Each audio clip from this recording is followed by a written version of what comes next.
2025 हमें प्रार्थना करनी होगी क्योंकि इकोनॉमी के ऊपर डिप्रेशन आएगा। दोस्तों, आप सबों को नए साल की बहुत बहुत शुभकामनाएं। आज हम इस वीडियो में जानेंगे कि परमेश्वर ने अपोस्टल अंकुर नरूला जी के द्वारा कौन कौन सी प्रोफेसी कराई है और कैसे हम उन मुश्किलों से बच सकते हैं। तो आइए हम देखते हैं आज के इस वीडियो को। 2025 हमें प्रार्थना करनी होगी क्योंकि इकोनॉमी के ऊपर डिप्रेशन आएगा। जो लोग खुदा में होंगे, टाइदर्स होंगे, गिवर्स होंगे, वो बचेंगे, बच जाएंगे। लेकिन आप देखोगे, बाइबल कहती है, जब यिर्मयाह भविष्यद्वक्ता, यशायाह भविष्यद्वक्ता में जब आप पढ़ते हैं, यहोजकेल में आप पढ़ते हैं, तो परमेश्वर ने कहा महंगी की तलवार चलेगी, महंगी आएगी, जो चीजें महंगी हो जाएंगी। आप देखोगे 2025 में बहुत सी चीजें इतनी महंगी होंगी कि वो रिकॉर्ड ब्रेक कर देंगे, जो परमेश्वर ने मुझे दिखाया। क्योंकि इसलिए मैंने कहा कि 2025 हैप्पीएस्ट न्यू ईयर बोल के हम जल्दी जल्दी घर जाने वाले नहीं हैं। हमें कल प्रार्थना करनी है। आप दिन रात के रोजों में कल से नहीं हैं। अगर आपको मेडिकल कंडीशन है, आप दिन दिन के रोजे करिए, आप कुछ करिए, आप बैठ के प्रार्थना करिए, चर्च में आइए, क्योंकि अगले 3 दिन हमें प्रार्थना करनी होगी। प्रार्थना करनी होगी देश की इकोनॉमी के लिए, क्योंकि आने वाले समय के जो मैसेज परमेश्वर दे रहा है वो अच्छे नहीं हैं। लेकिन हमें प्रार्थना करनी है। आप लोग बचाए जाएंगे, आपकी प्रार्थना के द्वारा दूसरे लोग भी बचाए जाएंगे। आपने यीशु मसीह के नाम का मजाक उड़ते रील्स में देखा, इतना कि जितना कभी नहीं देखा गया। आपको क्या लगता है, अगर क्रिश्चियंस कुछ नहीं कहेंगे तो क्या परमेश्वर कुछ नहीं कहेगा? मैंने लोगों को रोते हुए देखा है 2025 में, क्राई करते हुए देखा है, ऐसे ट्रबल्स में देखा है यंग लोगों को जो पहले उनकी लाइफ में कभी उन्होंने एक्सपेक्ट नहीं किए थे। तो हमें प्रार्थना करनी है कि परमेश्वर की सच्चाई उन लोगों के ऊपर जाहिर हो और वो लोग भी बचाए जाएं। आमीन। हमें प्रार्थना करनी होगी देश के लिए, हमें प्रार्थना करनी होगी आने वाले समय में पंजाब के लिए, क्योंकि शांति को बनाए रखने के लिए आपको प्रार्थना करनी होगी। हालेलुया। हमें प्रार्थना करनी होगी आने वाले समय के यूथ के लिए, क्योंकि जितना वो बिगड़ा हुआ आपको 2025 में दिखेगा, आपने लाइफ टाइम में कभी नहीं देखा होगा। इसलिए मैं कह रहा हूं कि हैप्पीएस्ट न्यू ईयर सिर्फ हैप्पीएस्ट न्यू ईयर बोलने से या मैसेज फॉरवर्ड करने से नहीं हो जाता। हमें परमेश्वर का आत्मा दिखाता है और समझाता है आपको क्या करना है, आपको क्या बोलना है, क्या आपको प्रार्थना में परमेश्वर से कहना है, प्रभु क्या कह रहा है आपको, और उसके अनुसार आपको प्रार्थना करनी है। इसलिए चर्च बनाई गई है। चर्च का मकसद सिर्फ आकर बरकत लेना नहीं होता। मैं बहुत सारे लोगों को बोलता हूं, जब वो आके बोलते हैं कि हम बड़ा स्ट्रगल कर रहे थे, हमसे हो नहीं पा रहा था, लेकिन अब प्रभु ने हमें ग्रेस दी है, अब हम आपकी चर्च में आते हैं और सब रुकावटें दूर हो गई हैं। तो मैंने कहा ये कौन सी बड़ी बात है, अभी तो पहला स्टेप हुआ है। अभी तो आप सिर्फ चर्च में आए हैं, तो कौन सी बड़ी बात है। अब चर्च में आकर आपने परमेश्वर के लिए क्या किया है, आपने कौन सी सेवा में हिस्सा लिया है? क्या आप सुसमाचार टीम के हिस्सेदार हैं? क्या आप पम्फलेट्स बांटने जाते हैं? क्या आप बीज बोते हैं? क्या आप प्रार्थनाएं करते हैं? क्या आप फास्टिंग करते हैं? क्या करते हैं आप? क्योंकि जब आप एक चर्च में शामिल होते हैं, आपको उस चर्च के दर्शन में शामिल होने के लिए परमेश्वर बुलाता है। इसीलिए बहुत से लोग बरकत नहीं पा पाते जो अलग अलग चर्चिस में जाते हैं। क्यों? क्योंकि अलग अलग चर्चिस में जाने से आप कहीं पर भी एक टिकाऊ जिंदगी नहीं ले पाते। क्योंकि जब आप चर्च में आते हैं, आप कुछ देर टिकते हैं, आप फिर निगाह में आते हैं परमेश्वर की, वो आपको ड्यूटी देता है, काम देता है। जब आप काम करना शुरू करते हैं, फिर परमेश्वर उस काम के जरिए आपको ब्लेस करता है। क्योंकि परमेश्वर का आपको आशीषित करने का एक ही तरीका है कि वो आपको अपनी महिमा के लिए पहले इस्तेमाल करे और फिर वो आपको आशीषित करे। लेकिन जब हम ये सोचते हैं, ओह अब मेरी कंफ्यूजन ठीक हो गई है, अब मैं इसी चर्च में आऊंगा, अब मुझे पता लग गया ये चर्च आत्मिक है, तो बहुत बड़ी बात नहीं है आप यहां पे आए हैं। ये तो शुरुआत है, it's just a starting point, ये तो एंट्री है आपकी, ये कोई बहुत बड़ी बात नहीं है। अभी आप आएंगे, उस दर्शन में शामिल होंगे, आपको मालूम होगा परमेश्वर क्या चाहता है। वो चाहता है मैं प्रार्थना करूं, वो चाहता है कि मैं अपने पास्टर के लिए, अपनी चर्च के लिए प्रार्थना करूं। वो अलग अलग आपको ड्यूटीज देता है, और जब आप उन ड्यूटीज में शामिल होते हैं तब परमेश्वर आपको आशीषित करता है। इसलिए मैं कहता हूं कि सिर्फ बिलीवर बन के चर्च में कभी मत आओ, चर्च के हर काम में आपका एक्टिव हिस्सा होना चाहिए। अगर आप चाहते हैं कि परमेश्वर आपको ब्लेस करे तो चर्च के हर दर्शन में आपको शामिल होना होता है। इसीलिए परमेश्वर आपको भवन में रोपता है, यानी आपको बोता है भवन में। आमीन। ऊंची आवाज में आमीन बोलो। जो बात परमेश्वर ने मुझे आपको बोलने के लिए 2025 के लिए कही है, अगर आप चाहते हैं कि 2025 में वो जो चीजें मैंने बोली हैं आप उनमें ना आए, आप उस इकोनॉमी के डिप्रेशन का, उस महंगी की तलवार का जो चलने वाली है, आप उसमें अगर नहीं आना चाहते हैं, वो पाप, वो इंटरनेट पे वो चीजें जो आपने कभी नहीं देखी, वो रोना और करलाना भी बहुत अजीब तरीके का मैंने देखा है आने वाले महीनों में, अगर आप चाहते हैं कि आप उनमें शामिल ना हो तो परमेश्वर ने कहा मेरे लोगों को बता कि तुम्हें बलिदान चढ़ाने होंगे। पुराने नियम में बलिदान चढ़ाए जाते थे, लेकिन नए नियम में अलग बलिदान चढ़ाए जाते हैं। दूसरा राजा 17 उसकी 36 में लिखा, परंतु यहोवा जो तुमको बड़े बल और बढ़ाई हुई भुजा के द्वारा मिस्र देश से निकाल ले आया, उसी का तुम भय मानना, उसी को दंडवत करना और उसी की बलि चढ़ाना। परमेश्वर ने कहा उसको बलि चढ़ाना, बलिदान करना। जब भी आप प्रभु के सामने, प्रभु बुलाता था कि तुमने पाप किया है, आ जाओ पाप बलि लेके आओ। कभी नहीं कहता था कि आके सॉरी बोल दो, सॉरी गॉड, सॉरी परमेश्वर। परमेश्वर कहता है सॉरी बोलना है, बलिदान लेके आओ, साथ में मेल मिलाप करना है, बलिदान लेके आओ, बैल लेके आओ, भेड़ लेके आओ, उसे चढ़ाओ। लेकिन नए नियम में बाइबल कहती है प्रभु यीशु मसीह एक ही बार कुर्बान होके हमारे लिए बलि चढ़ गया। अब हमें उन कुर्बानियों की जरूरत नहीं कि हम भेड़े और बैलों को लेके जाएं। लेकिन अभी भी बलिदान की व्यवस्था चेंज नहीं हुई है। लेकिन अब कौन से बलिदान है जो परमेश्वर चाहता है हम चढ़ाएं? वो बलिदान हमें नए नियम में मिलते हैं। पहला पत्रस 2 उसकी 5 में लिखा है, तुम भी आप जीविते पत्थरों के समान आत्मिक घर बनते जाते हो, जिससे याजकों का पवित्र समाज बनकर ऐसे आत्मिक बलिदान चढ़ाओ जो यीशु मसीह के द्वारा परमेश्वर को ग्रहण योग्य हो। कहता आत्मिक बलिदान चढ़ाओ। पहले तुम परमेश्वर बकरों को, बैलों को मांगता था कि अगर तुम्हें पाप बलि चढ़ानी है बैल लेके आओ, भेड़ लेके आओ, होम बलि चढ़ानी है, मेल बलि चढ़ानी है, बैलों और बकरों को वो लेके जाते थे। लेकिन जीसस ने एक ही बार अपने आप को चढ़ाया, अपना लहू लेके पिता के सामने गया और हमारे लिए एक ही बार वो कुर्बान हुआ। लेकिन बलिदान बदले नहीं हैं। हाँ, उनका रूप बदल गया है। अब परमेश्वर कहता है ऐसे आत्मिक बलिदान चढ़ाओ जो परमेश्वर को ग्रहण योग्य हैं। रोमियो 12 उसकी 1 आयत में लिखा है, इसलिए हे भाइयों मैं तुमसे परमेश्वर की दया स्मरण दिलाकर विनती करता हूं कि अपने शरीरों को जीवित, पवित्र और परमेश्वर को भावता हुआ बलिदान करके चढ़ाओ, यही तुम्हारी आत्मिक सेवा है। वो कहता है अपने शरीरों को जीवित चढ़ाओ परमेश्वर के सामने। इन्हें अपवित्र मत करो, इन्हें व्यभिचार में मत लगाओ, इन्हें ब्लू फिल्में देखने में मत लगाओ, इन्हें नशे करने में मत लगाओ। अपने शरीर को जीवित रखो परमेश्वर के लिए और पवित्र करके परमेश्वर को भावता हुआ बलिदान करके कहता उसे परमेश्वर को चढ़ाओ, यही तुम्हारी आत्मिक सेवा है। परमेश्वर ने मुझसे डायरेक्ट कहा है, अगर आप सिंपल बिलीवर हैं, just you are a believer, कोई खास आपकी प्रार्थना नहीं है, just you are a believer, आप जीसस पे बिलीव करते हैं, मैं आपको बता रहा हूं शैतान जो सोच के बैठा है 2025 में, जिस तरह से इंटरनेट के ऊपर महंगी के द्वारा, महंगाई के चीजों के द्वारा, इकोनॉमिक डिप्रेशन के द्वारा वो जिस तरह से सोच के बैठा है, मैं आपको बता रहा हूं आपको परमेश्वर की जरूरत हर साल बढ़ती जाएगी। यीशु मसीह ने कहा कि अपने शरीर को भावता हुआ बलिदान करके चढ़ाओ।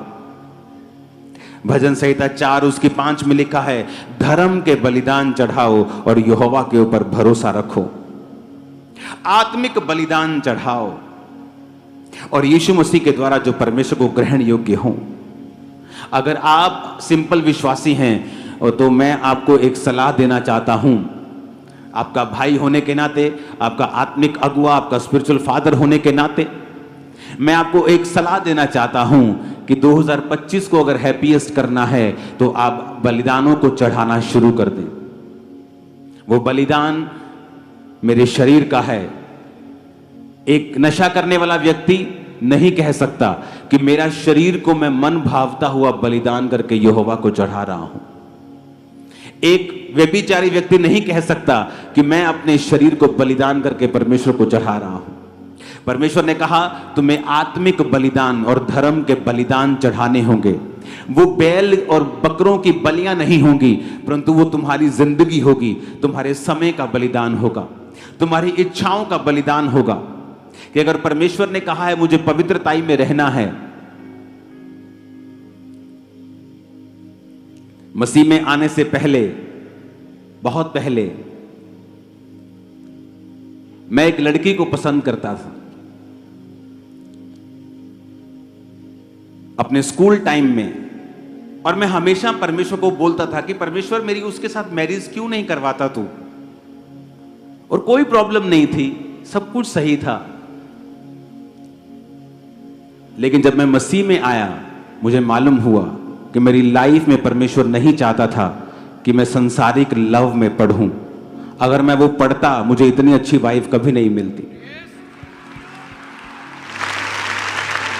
कई बार आप कंप्लेंट करते हैं कि परमेश्वर जिसे मैं पसंद करता हूं वो क्यों मेरी जिंदगी में नहीं है, जबकि वो आपकी जिंदगी में अगर आ जाए, मैं आपको बता दूंगा, आपकी जिंदगी नरक हो जाएगी, क्योंकि आप नहीं जानते फ्यूचर में क्या रखा है। आज मैं 2 दिन से परमेश्वर की प्रेजेंस में हूं, तो भी आपने चर्च की व्यवस्थाएं देखी। कौन संभाल रहा है? मेरी वाइफ संभाल रही, मेरी टीम संभाल रही है। आपने प्ले देखा, उसका डायरेक्टर मेरी वाइफ है।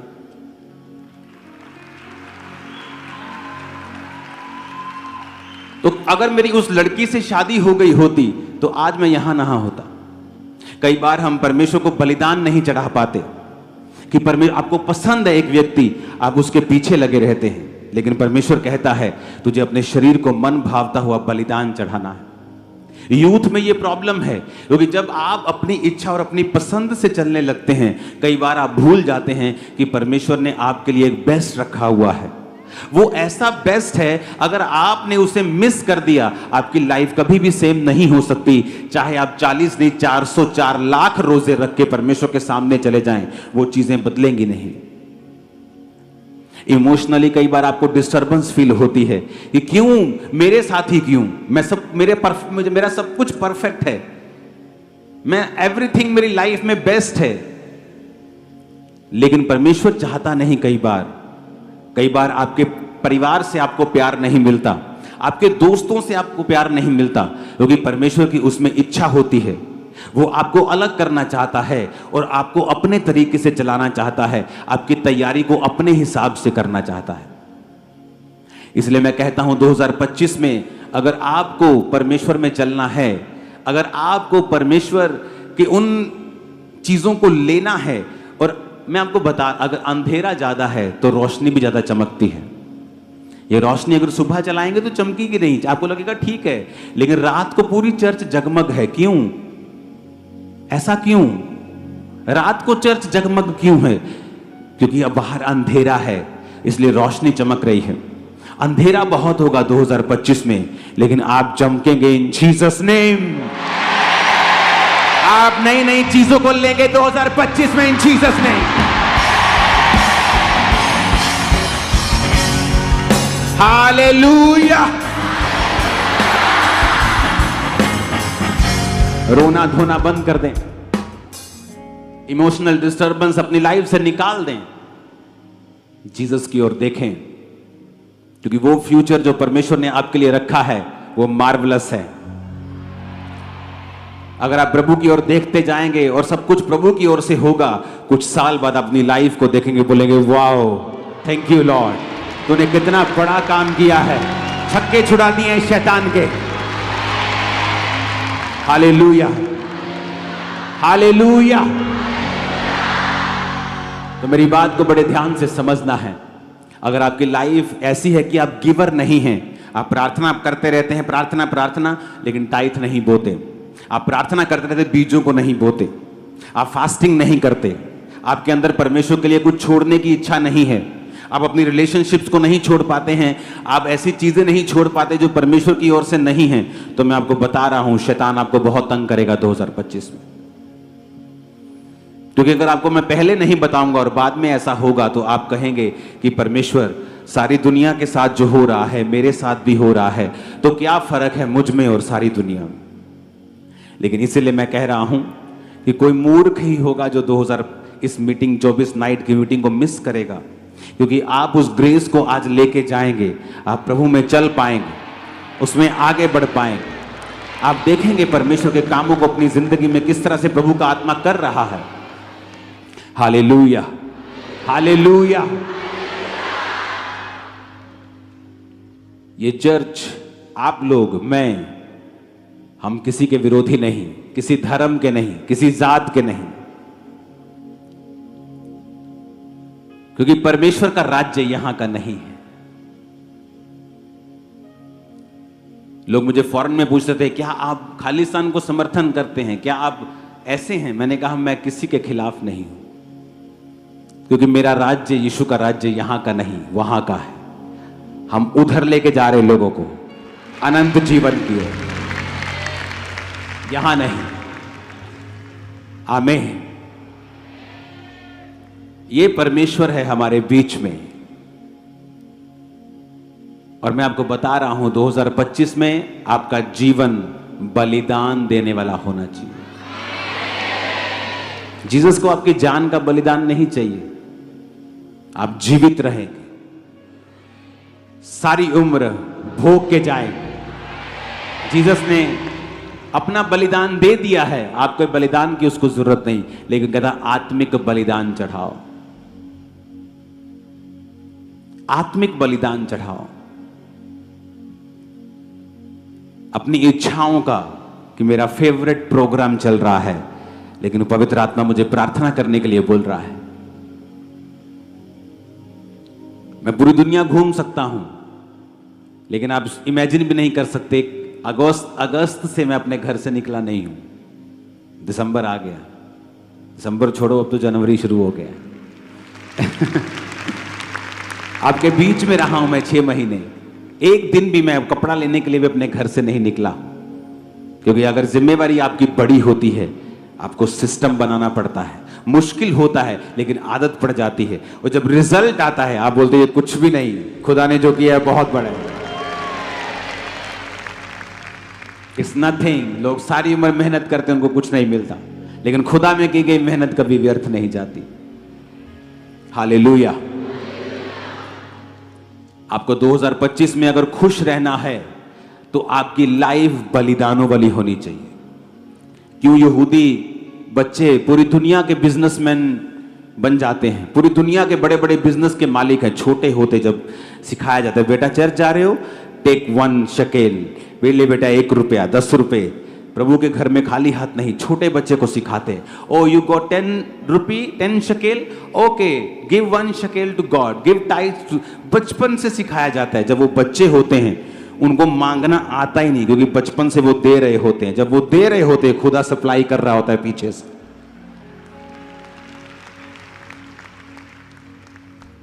दाऊद ने अपना हजारों करोड़ों का सोना परमेश्वर में दे दिया था, और परमेश्वर ने कहा सुलेमान तूने बुद्धि मांगी पर मैं तुझको पैसा दूंगा। कहता प्रभु मैं पैसा तो मांगा ही नहीं, मैंने नहीं, तेरे को दूंगा पैसा, मैंने नहीं मांगा, नहीं तुझे दूंगा, क्योंकि तेरे बाप ने कुछ बोया था तो मुझे वापस करना है, इतना करूंगा, इतना दूंगा। लोग बोलते हैं ना फलाना बंदा जी, पता नहीं उस बंदे का नाम क्या, फलाना बंदा दुनिया का सबसे अमीर था। झूठ है ये। सुलेमान के जैसा अमीर दुनिया में कोई नहीं था, ना है। उसकी वेल्थ ट्रिलियंस में है, बिलियंस में नहीं, ट्रिलियन के भी आगे होगा वो। इतना वो अमीर था क्योंकि दाऊद का बोया गया उसकी लाइफ में वापस आया। हमें अपनी लाइफ में ये देखना होगा और हमें आदत डालनी होगी बोने की। जो हमने पहले कभी नहीं बोया, हमें वो बोना होगा। जितनी प्रार्थना पहले नहीं की, जो पवित्रताई, जो फोकस, जो लेवल, जो प्रार्थना, जो फोकस, जो मन की जो स्थिति जैसी पहली थी, उससे भी कहीं अधिक हमें परमेश्वर में जुड़ना होगा 2025 को हैप्पीएस्ट करने के लिए। फिर आप देखोगे, आपकी कल्पनाएं वो सिद्ध कर देगा। आप सोचोगे वो कर देगा, आप सोचोगे वो कर देगा। आप मन में होगा मुझे ये करना है, और वो रास्ते खोल देगा। ओ आमीन खड़कने वाला चाहिए। Hallelujah, hallelujah. परमेश्वर 2025 में आप जब प्रवेश कर रहे हैं, तो मेरी ये आपसे विनती है कि उसके वर्ड्स को अनदेखा, अनसुना मत करना। अपने पड़ोसी को बोलो, बलिदान वाला जीवन अपना लेना 2025 में। जो पहले नहीं किया वो करना, वही करना। आमीन, आमीन। अब ये आपको मालूम है या मुझको मालूम है कि पहले मैं कैसा था, अब मुझे और बलिदान कैसे देना है, मुझे नेक्स्ट लेवल पे कैसे जाना है, मुझे उस लेवल की तैयारी करनी है जो आने वाले फ्यूचर में परमेश्वर बता रहा है कि इस तरह का काम होने वाला है। तो मुझे उसके लिए ग्रेस इकट्ठे करनी है, और उस ग्रेस में मुझे प्रवेश करना है, और मुझे बलिदानों के साथ जाना है। इसलिए मैंने कहा शुरुआत से शुरू कर दो, शुरुआत से रोजे शुरू कर देंगे, शुरुआत से प्रार्थना, शुरुआत से भूना, ऐसा स्टार्ट मारेंगे, रुकेंगे नहीं यीशु मसीह के नाम में। Hallelujah, hallelujah. तो दोस्तों देखा अपने अपोस्टल जी ने 2025 के बारे में क्या प्रोफेसी करी है। लेकिन जो परमेश्वर पर विश्वास रखते हैं, परमेश्वर उन सभी को सभी विपदाओं से बचाकर रखेंगे। तो दोस्तों परमेश्वर प्रभु यीशु मसीह जी पर अपना विश्वास बनाए रखिएगा, क्योंकि वो आपको शर्मिंदा नहीं होने देंगे। तो दोस्तों आज की वीडियो के बारे में आप सभी का क्या कहना है, कमेंट सेक्शन में अपनी राय ज़रूर बताइएगा, और साथ में इस वीडियो को लाइक कर दीजिएगा, और इस वीडियो को शेयर करना तो बिल्कुल भी मत भूलिएगा, ताकि दूसरे लोग भी ये वीडियो देख पाएँ।